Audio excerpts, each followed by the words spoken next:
morning, everyone. We're going to make peppermint chocolate popsicles today. And Mini Farmer's going to do it. So I got you a small container so that you can do it all by yourself. So we are going to carefully pour them in, one at a time, into here. Last taste, and then we're going to start pouring. So I set this up with a small one so that she can pour it by herself. The big one was too heavy. Can you turn it around because you're right-handed?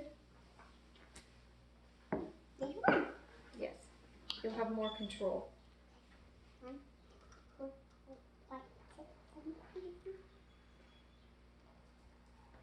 Stop. It's full. Okay. Can you get a lid? So one of my questions, question number 4, was how to foster intrinsic motivation. And that's a tricky one because as adults, we want to have outward motivations like, you know, you're going to get a consequence if you don't do it, or you're going to get a punishment if you don't do it. And intrinsic motivation is, I want to do this because of the joy it brings me. Like, doing this is fun, and some things aren't fun. So it can be doing this is good because at the end it feels good for the result I get. Oh, you picked orange? Okay. So each activity, instead of thinking of it as being like, how can I get my child to do this, to set them up throughout the day where they can come up with ideas of things that they want to do. So instead of saying, you need to make popsicles with me because the popsicles are all gone, or you need to clean up the floor because, you know, that's your job. You can say, today the floor needs to be cleaned, the windows need to be cleaned, the dishes need to be put in the dishwasher. Which one would you like to do to help?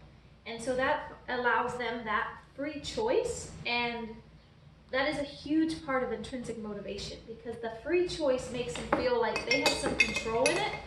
And then when the outcome feels good, it's their own idea. It was theirs. It wasn't like, I am just doing what mom told me to do, and that's never that fun. Uh-oh, our popsicles are dumping. What's happening here? All right, so back to intrinsic motivation. This is a big one. This is a hard thing to describe. So another way to think of it as the things you do when you're on vacation, or somebody says, you have a free day, do whatever you want.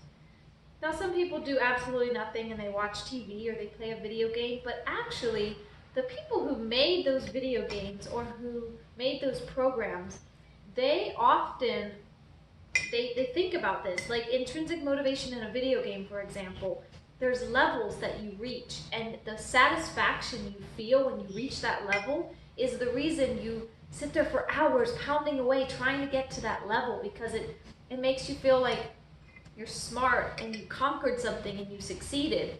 And so they do that to motivate you. That intrinsic motivation is what's motivating you to keep playing to get to the next level. So life is the same. If somebody told you, you have to sit here and play video games for 10 hours, you may not get up, I'm going to punish you if you do, well, that takes all the joy out of it. But if you can make it where there's successes within a job, or just allowing it to be their idea and coming up with fun things. So it can often start with, I'm doing an activity and I say, hey, I'm going to make popsicles today. Would you like to help me? Popsicles isn't a great example because everybody wants popsicles. But if you start out with fun things, it can then be like, wow, I felt good. I got something for it. It was fun. And then you can move on to harder things like, you know what, we have to do these chores because we like a clean house, or we do these chores because we need to eat, and eating is good. Eating makes us happy. And so kind of talking about it can help the child to see past the boringness of cleaning the toilet, or at this age, it's a lot of times like picking up toys. None of us want a house full of toys all the time. We're in the dark, you're stepping on them and poking your feet, and if the routine is just, no, we clean up toys so that we don't step on them, or so that we can actually move on to something else that's fun. This is part of it, and instead of it being, you get something from me being like, wow, doesn't this feel good? This feels good to have the floor clean. And it looks nice, and thank you. And just allowing the child to experience that inner satisfaction of, look what you just did, and noticing it. And even if it's not 100% right, noticing what is right, and allowing the child to feel like, they've succeeded at something that they did. All right, so enough with the talking. Let's get started again with the popsicle making. Oh, you're switched back to your left hand.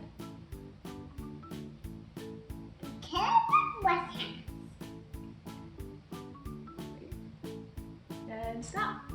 You want to get the lid? Slow down. It's just, we'll end with chocolate milk all over the tape. You don't want that. It's yellow. This is all of the chocolate that we have. I picked yellow. You picked yellow? Okay. That's all right. What other one? Remember, we're missing some colors. Oh, this is a great time to help them to see into the future. So she loves to eat popsicles, and she doesn't like to bring them back when she's done. And so right now I can remind her we're missing some, because when you're done with them, ooh, don't push down so hard. When you're done with them, they need to be brought back in the house so that we can have more popsicles in the future. So that's kind of that internal, there's a motivation beyond just mommy told me so. It's so we can have popsicles again. That's why we bring them back. What are other ones? They're missing. Because when you eat popsicles, and then, remember mommy found one in the flower bed, and it was full of ants, and I said, if you don't bring them back to the kitchen, then we won't have any popsicle holders. What the other one? Thank you for watching. I will try to be a little more descriptive throughout these videos in the future, and talk a little bit about the 10 different steps that I suggested as ways to get your child excited about chores, about responsibilities, about becoming involved. And it's fun. At first it feels like, oh, everything takes longer and is harder, but then as they grow up, they start giving back. They start being able to do things on their own. I remember growing up, my mom invested heavily in us, in teaching us how to do things in the kitchen, how to clean, cook, sew, and I'm sure it took a lot of patience at first. But then as we got older, we each took on a responsibility, something we liked. Like my job was folding laundry, and for some reason I liked doing it. It was something about the neatness and orderliness of it all, and I chose that chore. And so I did that every single day, and my mom never had to fold laundry again. I mean, she probably disagrees, but in my mind, I remember doing all the laundry. So it does pay back. What did my father do? Yeah. My father was a carpenter. Oh. Yeah, and my mother did all kinds of things. Now what did her do? She cooked, she cleaned, she had a garden. She loved to work and to sing while she worked. Now what did you do? I helped her, and I learned how to do things too. Now what did you do? And now I'm helping you. What did you do? All kinds of things. There's lots of fun things in the world What to did do. you do with your father? I worked in the wood shop with him. I helped him build things. You dad? With my dad, just like you help your dad. I just helped my dad. Just the ending to our video changed slightly, but it's another learning opportunity. So the bottle that the chocolate milk came in was glass, and Minnie Farmer was very excited. She was washing the dishes and discovered that when she filled it up with milk or with water, it looked like chocolate milk again. and she really wanted to bring it out and play with it in her kitchen. And I explained that these bottles, I get a refund of $2, so please be very careful with it.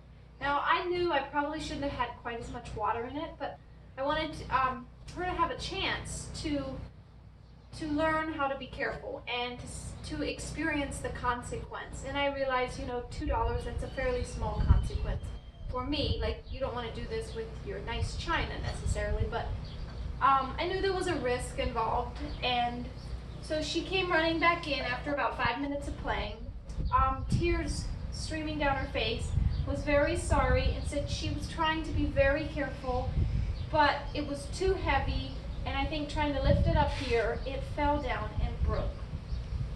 And so this is an experience that I can now use as a learning opportunity. If I'm in the right mindset and I don't lose my temper or get impatient, we talked about what we could have done differently. If she feels like it's too heavy, she could have dumped out some of the water, or mommy should have dumped out some of the water, and now we have a mess. So what do we do now? So instead of chasing her away and telling her, you're a bad girl, or why did you do that, or why were you careless, this is the situation we have. Now, how can I involve her in how to solve this problem, how to move forward with this, and be a helper, and actually turn this negative into a positive? So I gave her a hug, I comforted her, told her, thank you for coming to me, thank you for not hiding, noticing that I am a safe place, and I want her to come to me instead of running away and hiding. So to become that safe place, you actually need to be nice to someone when they make a mistake, which is hard to do sometimes, because this is not what I want to be doing right now either. I had other things I was trying to get done, like feed my baby. So we are going to work together. We both got our flip-flops on so that we're safe. We both got our own dustpan. Minnie Farmer has hers. And we're going to help each other and clean up this mess. And then I can turn this negative into a thank you. You made a mistake and then you cleaned it up. And now we're good to go. And we can try again. And maybe next time we'll buy a smaller chocolate milk. And so you have a small glass bottle to play with. Because in Montessori as well, in the classroom that I used to work in, I had many, many glass items for this age to play with. And the actual experience of breaking something, that inner devastation, that inner realization of what happens when you do maybe move too fast, or you're not thinking about what you're doing, that is a much, much better teacher than harsh words from an adult. So it teaches them in a much more real life way. And they're not learning lies like I'm stupid or I'm clumsy. They're just experiencing this is what happens if you drop something without making labels on them. So mommy's going to take the big ones and you are working on the little ones. I'm going to go take these to the trash can. Can you help mommy by sweeping up these little ones, and keep your knees up? Squat like this so that your knees don't get grass on them. Get what? Yeah, we don't want any grass. I'll pull it out of the cracks here for you.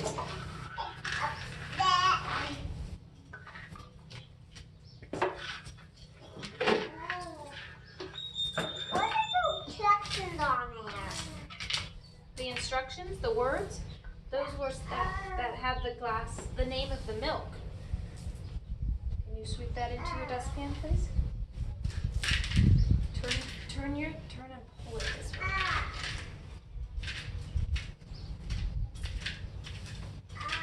Not working.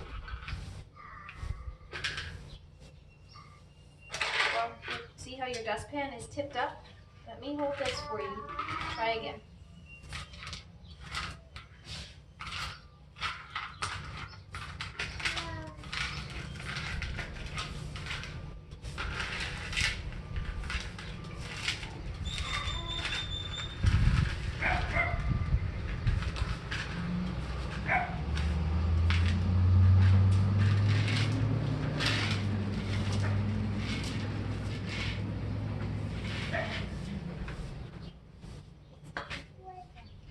Please, 2 hands, carry it like this to the trash can, and mommy will carry hers.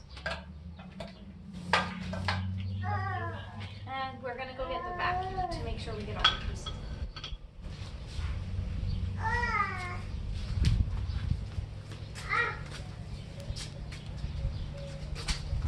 Do you need help with the door? I got it. You have full hands. I do have full hands, you're right.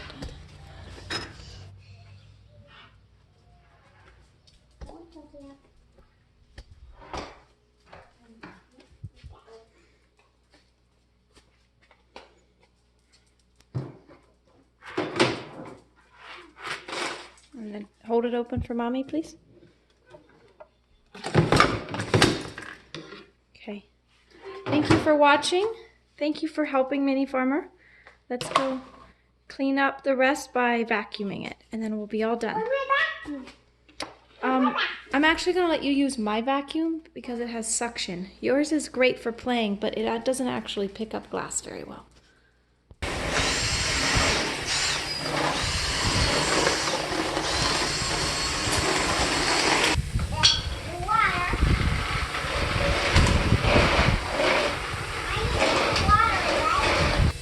So we turned this mistake into a positive, and she feels better. She helped me clean up, and she knows next time always run to mommy when you break glass, and mommy will help you instead of mommy will yell at you. It's a much better experience. Thank you for telling me. Saving Miller out. See you, Miller out!